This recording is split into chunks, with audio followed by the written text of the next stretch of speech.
तीन कब्रों की एक अजीब कहानी। काहिरा में एक ऊंची पहाड़ी पर एक शख्स ने 3 कब्रें देखीं जो कि एक ही लाइन में बनी हुई थीं और बिल्कुल हूबहू एक जैसी थीं, मगर उनकी खासियत ये थी कि तीनों कब्रों में अलग अलग आसार लिखे थे। पहली कब्र पर लिखा था, वो शख्स अपनी जिंदगी में क्या लज्जत कर पाएगा जो ये बात जानता हो कि अल्लाह ताला उससे जरूर हिसाब लेगा। उसने जो अल्लाह के बंदों के साथ नाइंसाफियां की हैं उसका बदला लेगा, और जो उसने बंदों के साथ भलाई की है उसे सजा मिलेगी। दूसरी कब्र पर लिखा था कि वह शख्स क्या हासिल कर पाएगा जो ये जानता हो कि उसकी मौत एक दिन अचानक आ जाएगी और वो कुछ भी नहीं कर पाएगा क्योंकि मौत बरहक है और वो उसका मजा चखेगा। तीसरी कब्र पर लिखा था कि वो शख्स जिंदगी के मजे कैसे लूटेगा जिसका रुख एक ऐसी मंजिल की तरफ है जिस पर पहुंचना जवानों को बुढ़ा कर देता है और चेहरा एक नक्शे मिटा देता है और उसके जोड़ जोड़ को कमजोर कर देता है। वो तीनों कब्र एक ऊंची पहाड़ी पर मौजूद थी। जब उस शख्स ने तीनों कब्रों को देखा और उन आसार को पढ़ा जो उन तीनों कब्रों पर बड़ी खूबसूरती के साथ लिखे थे, तो उन कब्रों का राज जानने के लिए वह शख्स करीब की बस्ती में पहुंचा और उसने एक बुजुर्ग शख्स से उन तीनों कब्रों के बारे में पूछा। तो बुजुर्ग ने जवाब दिया कि ये 3 कब्रें 3 सगे भाइयों की हैं। उस शख्स ने मालूम किया जो आसार इन तीनों कब्रों पर लिखे हैं उसका क्या मतलब है। तब उस बुजुर्ग शख्स ने कहा, ये आसार जो आप देखकर आए हैं वो उन तीनों भाइयों की गुजरी हुई जिंदगी की वसीयत है। उस शख्स की उन तीनों कब्रों के राज जानने के लिए दिलचस्पी और बढ़ गई और वो उस बूढ़े शख्स को कहने लगा कि आप इन तीनों भाइयों और उनकी वसीयत के बारे में मुझे तफसील से बताइए। तो उस बुजुर्ग शख्स ने कहा, ये 3 भाई थे। बड़ा भाई एक बादशाह के यहाँ एक बड़ा ओहदेदार था जो शहरों और लश्करों के इंतजाम पर मामूल था और वो बादशाह के साथ रहा करता था। दूसरा भाई ताजिर था और तीसरा भाई इबादत गुजार था जिसने इबादत में अपनी पूरी ज़िंदगी गुजार दी। जब उसकी मौत का वक्त करीब आया तो उसके दोनों बड़े भाई उसके करीब आए और बड़े भाई ने कहा, ऐ मेरे भाई, तुम्हें अगर कोई वसीयत करनी है तो मुझको बताओ, मैं उसको पूरा करूँगा। उस इबादत गुजार भाई ने कहा कि मैं क्या वसीयत करूँ, अल्लाह की कसम मेरे पास कोई माल नहीं है जो मैं वसीयत कर सकूँ, ना मेरा किसी पर कर्ज है और ना ही मुझ पर किसी का कर्ज है। दूसरे ताजिर भाई ने कहा कि ऐ मेरे भाई, मेरा जो कुछ भी है माल है वो सब तुम्हारे सामने है, जिसका तुम जो चाहो वो करो, जो दिल चाहे वो वसीयत करो। अगर तुम्हारे दिल में कोई भलाई का अरमान रह गया है जो माल की वजह से पूरा नहीं हुआ है। अपने भाई की ये बात सुनकर उसने अपना रुख मोड़ लिया, अपने भाई से कहा कि तुम्हारे माल की कोई जरूरत नहीं है, लेकिन फिर भी मैं तुमसे एक वादा लेना चाहता हूँ जिसकी तुम वादा खिलाफी ना करोगे। तो उन दोनों भाइयों ने कहा कि हम वादा करते हैं कि तुम जो कुछ कहोगे उसे हम पूरा करेंगे। अब उस इबादत गुजार भाई ने कहा, जब मैं मर जाऊं तो तुम मुझे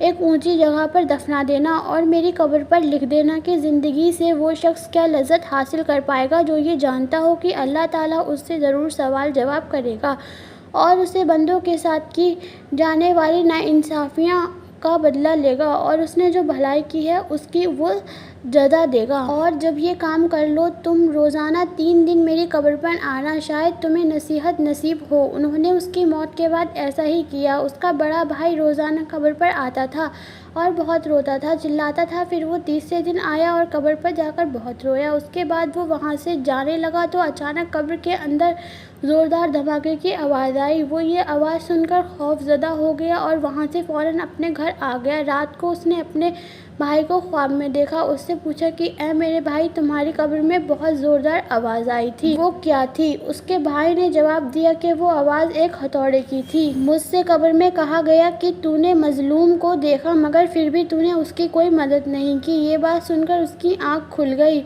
और वो गमज़दा हो गया। उसने सुबह को अपने भाई को बुलाया और उसने सारा किस्सा अपने भाई को सुना दिया और उससे कहा कि मेरे भाई ने जो नसीहत अपने कब्र पर लिखवाई थी उसका मकसद मुझको नसीहत करनी थी और मैं तुम्हें गवाह बनाता हूँ कि मैं आज से सब कुछ छोड़ता हूँ और अब मैं अपनी बाकी ज़िंदगी अल्लाह की राह में लगाता हूँ। और वो सब कुछ छोड़कर शहराओं में चला गया और भेड़ बकरियाँ चराने वाले लोगों में रहने लगा। उसकी मौत का वक्त करीब आया। चरवाहों ने आकर उसके भाई को खबर दी।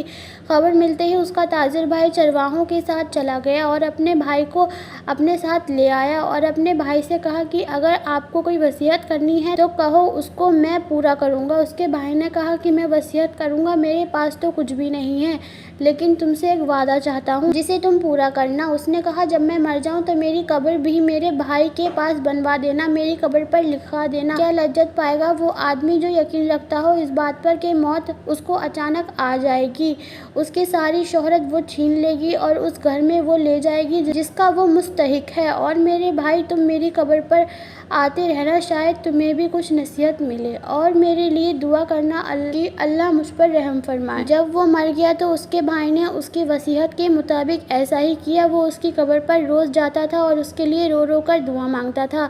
جب وہ تیسرے دن قبر پر آیا تو بہت دیر تک روتا رہا اور اپنے بھائی کے لیے دعا مانگتا رہا۔ جب اٹھ کر واپس جانے لگا تبھی اس نے قبر کے اندر آواز سنی اور وہ آواز سن کے بے چین ہو گیا۔ پھر وہ فوراً وہاں سے اپنے گھر واپس آ گیا۔ رات کو اس نے خواب میں اپنے بھائی کو دیکھا، اس کے چہرے پر پریشانی اور خوف جھلک رہا تھا۔ اس نے کہا بھائی میں بہت مصیبت میں ہوں۔ تو میں نے کہا بھائی میرا کیا ہوگا؟ تو اس نے جواب دیا جس نے دنیا میں آخرت کے لیے جو کچھ نیکیاں کی ہیں وہ دیکھ لے گا۔ صبح کو جب وہ اٹھا تو اس نے سب سے پہلے اپنی ساری جائیداد بانٹ دی اور مال لوگوں میں تقسیم کر دیا، اور وہ اللہ کی عبادت میں لگ گیا۔ جب اس کی موت کا وقت قریب آیا تو اس نے اپنے بڑے بیٹے کو بلایا اور اپنے بیٹے سے کہا کہ جب میں مر جاؤں تو میری قبر میرے بھائیوں کے پاس ہی بنانا اور میری قبر پر لکھوا دینا کہ کیسے مزے لوٹے گا وہ آدمی جس کا رخ ایسی منزل کی طرف ہے جہاں تک پہنچنا جوانوں کو بوڑھا کر دیتا ہے، جو چہرے کے نقشوں کو مٹا دیتا ہے اور اس کے جوڑ جوڑ کو کمزور کر دیتا ہے۔ مجھے دفنانے کے بعد میری قبر پر آتے رہنا، شاید تمہیں کوئی نصیحت ملے۔ بیٹے نے والد کے مرنے کے بعد ایسا ہی کیا۔ رات کو اس نے اپنے والد کو خواب میں دیکھا۔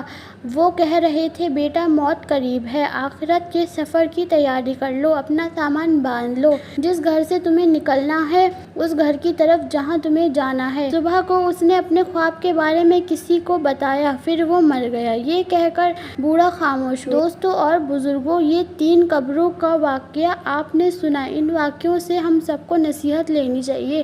اس کا مطلب یہ ہے کہ اللہ تعالیٰ ہم سب کو خبردار کرتا ہے کہ اے لوگو مرنے کے بعد تمہارے ساتھ کیا ہوگا۔ تم دنیا میں اپنا مال جمع کرتے ہو مگر مرنے کے بعد تمہارے اچھے اعمال ہی کام آئیں گے، تمہارے اعمال کا ہی حساب ہوگا۔ تو تم بھی ابھی سے تیاری کر لو، دنیا کے عیش